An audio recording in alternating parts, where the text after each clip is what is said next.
आज Doubtnut app download करें। Doubtnut पर अपने सभी गणित, रसायन विज्ञान, भौतिक विज्ञान और जीव विज्ञान के डाउट्स का करो सफाया।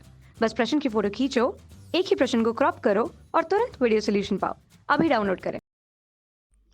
इस क्वेश्चन में हमें दिया है कि यदि पृथ्वी के केंद्र से होकर पृथ्वी के आर पार एक सुरंग बनाया जाए तथा उस सुरंग में एक पिंड छोड़ा जाए तो दिखाइए कि यह पिंड का त्वरण सदैव सुरंग के मध्य बिंदु अर्थात पृथ्वी के केंद्र से विस्थापन के अनुक्रमानुपाती होता है। यह भी सिद्ध कीजिए कि इसका आवर्तकाल पृथ्वी के समीप परिक्रमा करते हुए उपग्रह के आवर्तकाल के बराबर होगा। तो इस क्वेश्चन में हमें क्या सिद्ध करना है, पहले कि अगर पृथ्वी से एक आर पार सुरंग बना दी जाए, पृथ्वी के एक सिरे से हम स्टार्ट करें और दूसरे सिरे पे हम चले जाएं, तो उसमें अगर कोई भी पिंड को अगर हम डाल दें तो हमें वो दिखाना है कि वो क्या करेगा, सरल आवर्त गति करेगा। मतलब कि जो हमारा विस्थापन है वो क्या है, सुरंग के मध्य बिंदु के केंद्र से विस्थापन के अनुक्रमानुपाती होता है। यह भी सिद्ध कीजिए कि इसका आवर्तकाल पृथ्वी के समीप परिक्रमा कर रहे किसी भी उपग्रह के आवर्तकाल के बराबर होता है। तो हमें पहले दिखाना है कि वो आवर्त गति करेगा, विस्थापन के व्युत्क्रमानुपाती होगा। उसके बाद फिर हमें उसके आवर्तकाल का सूत्र भी प्राप्त करना है। तो आइए इस क्वेश्चन को बारी बारी से करें। अच्छा क्वेश्चन है। तो हमने क्या किया, हमने एक पृथ्वी बनाई। हमारा क्या है, पृथ्वी, ये गोलाकार जो बाहर के क्या हमारा पृथ्वी है, उसमें हमने क्या किया कि एक आर पार एक छेद कर दिया, होल कर दिया।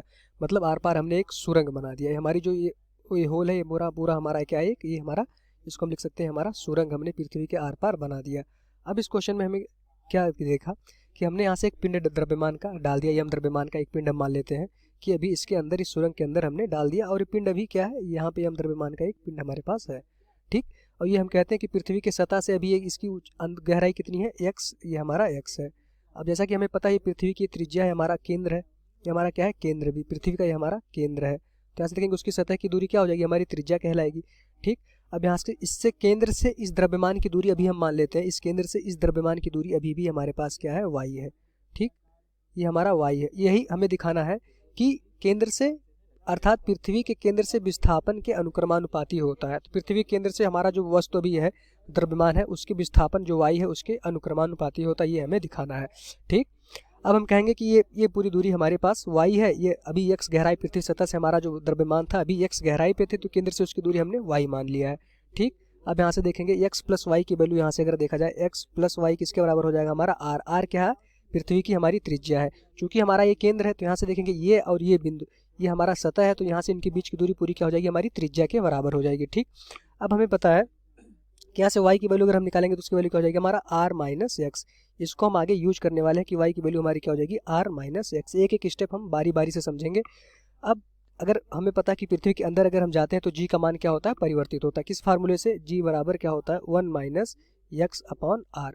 एक्स क्या होता है हमारा, पृथ्वी सतह से गहराई होती है। ठीक, अब यहाँ से देखेंगे कि जी डैश की वैल्यू अगर इसको हम थोड़ा सा सिंप्लीफाई करें, क्या हो जाता है, जी क्या हो जाएगा, आर माइनस एक्स अपॉन क्या हो जाएगा, हमारा आर हो जाएगा। ठीक, अब यहाँ से आर माइनस एक्स की जगह पे हम क्या लिख देंगे, वाई लिख देंगे। आर माइनस एक्स की जगह पे हमने क्या लिख दिया, वाई लिख दिया।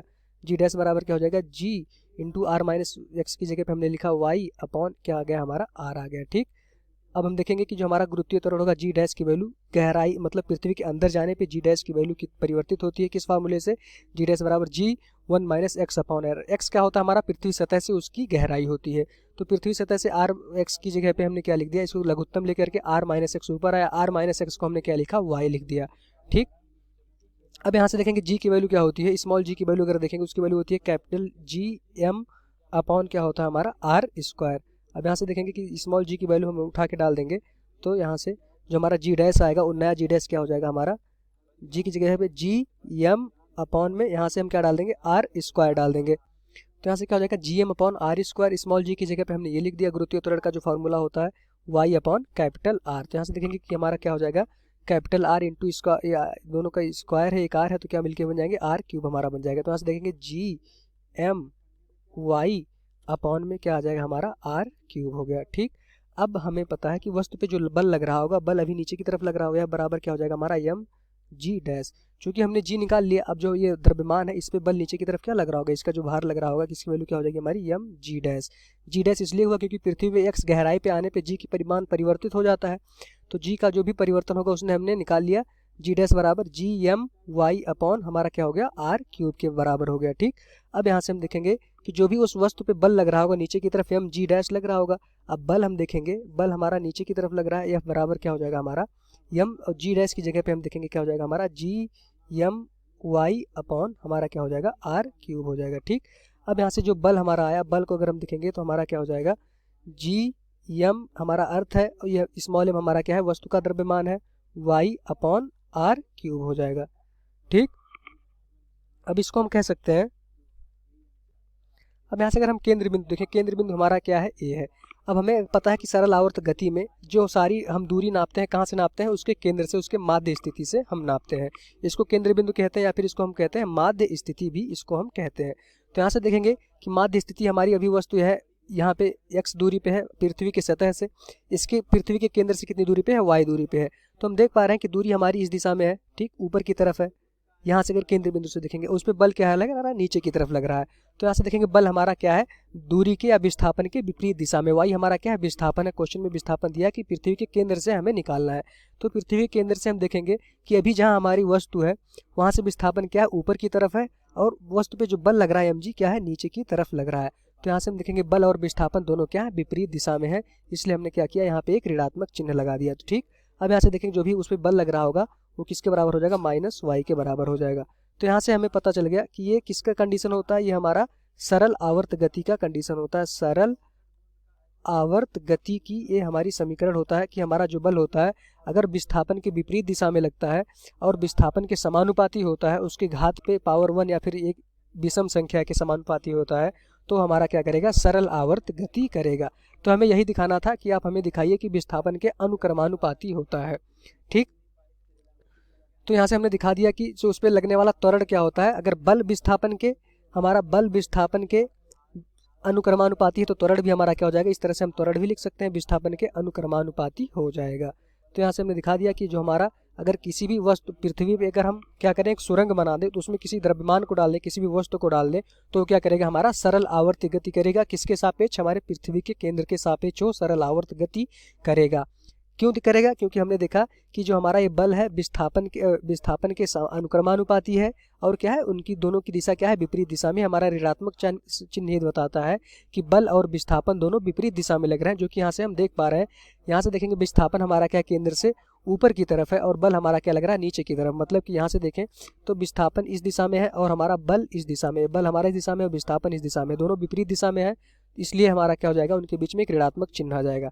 तो यहाँ से हमें साफ साफ दिख रहा है कि जो हमारा त्वरण होगा वो क्या होगा विस्थापन के अनुक्रमानुपाती होगा। विस्थापन क्या होता है हमेशा केंद्र से देखा जाता है, हमेशा इस केंद्र बिंदु से वस्तु की स्थिति जहाँ होती है उनके बीच की दूरी।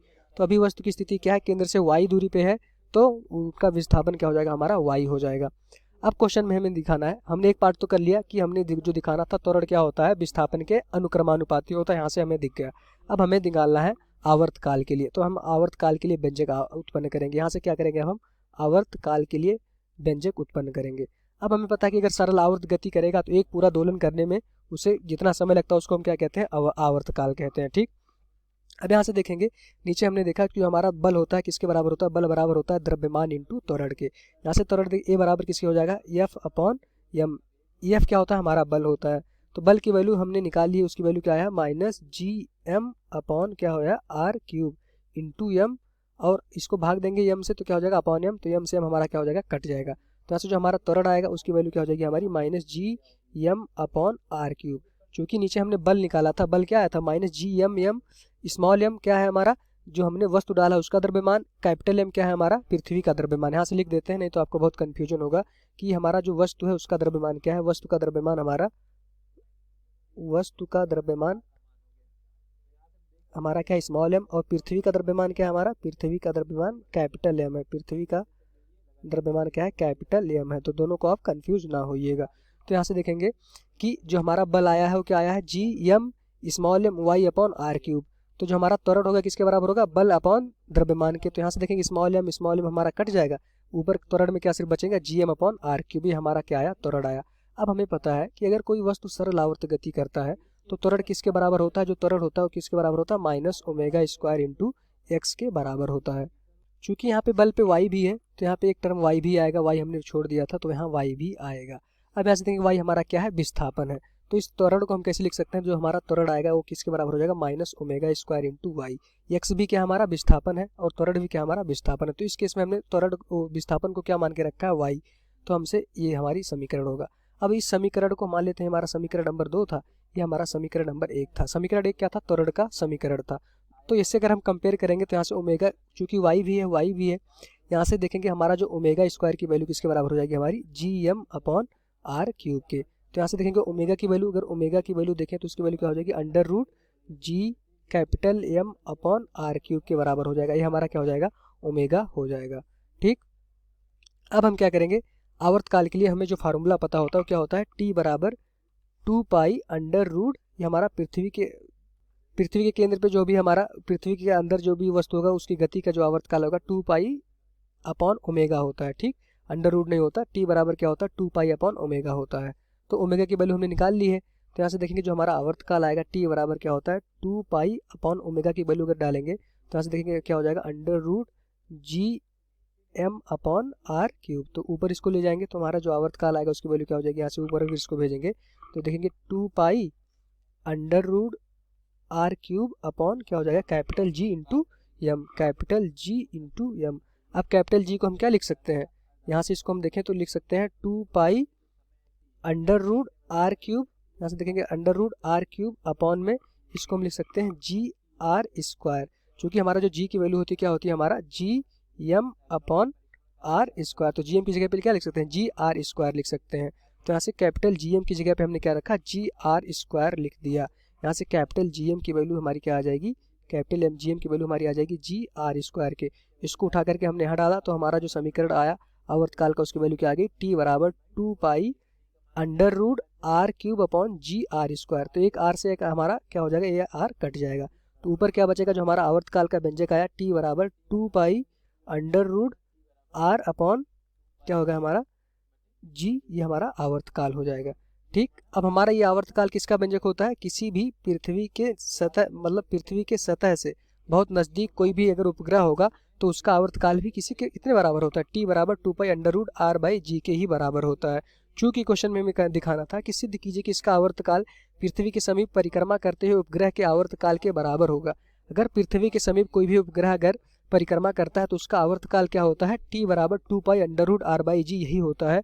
और हमने इस सुरंग वाले केस में भी देखा कि जो आवर्तकाल हमारा आया किसके बराबर आया? T बराबर 2π√r/G के बराबर आया। तो यहाँ से अगर हम सारी वैल्यू उठा के रख दें, T बराबर हो गया 2π√r की वैल्यू अगर हम देखें 6400 होती है हमारी। तो यहाँ से रखेंगे 6400, हमारा किलोमीटर में होता है। G की वैल्यू हमने रखा 10 रख दिया हमारा। तो यहाँ से देखेंगे कि जो हमारा T की वैल्यू आ जाएगी क्या होगा? 84, इसको पूरा सॉल्व करेंगे तो आ जाएगा 84.6 मिनट। ये हमारा क्या हुआ कि आवर्तकाल पूरे इतने मिनट में जो वस्तु सुरंग में डाली जाएगी एक पूरा चक्कर क्या करेगी? 84.6 मिनट में कंप्लीट कर लेगी। तो इसका आवर्तकाल क्या होता है? ये किसी भी पृथ्वी सतह के नज़दीक उपग्रह का आवर्तकाल भी क्या होता है? इतना ही आता है। तो हमने इस सुरंग केस में देखा कि जो हमारा आवर्तकाल है पृथ्वी के समीप गति करते हुए किसी उपग्रह के आवर्तकाल के बराबर है। उसकी वैल्यू क्या है? 84.6 मिनट। ठीक, तो यहाँ से हमें साफ दिख रहा है कि अगर किसी वस्तु को हम किसी सुरंग में डालते हैं उसका आवर्तकाल किसके बराबर आता है? पृथ्वी के समीप सतह पर कोई भी उपग्रह गति करता है तो उसके आवर्तकाल के बराबर हो जाता है। तो हमारा क्या था? ये व्यंजक प्राप्त कर लिया। तो ये हमने इस क्वेश्चन के आंसर को प्राप्त कर लिया। तो हमारा इस क्वेश्चन का आंसर हो जाएगा। Thank you. कक्षा 6ठी से 12वीं से लेकर नीट, IIT, JEE वो एडवांस के लेवल तक 1 करोड़ से ज़्यादा छात्रों का भरोसा। आज ही डाउनलोड करें डाउटनेट ऐप या व्हाट्सएप करें अपने सारे डाउट्स 8400 400 400 पर।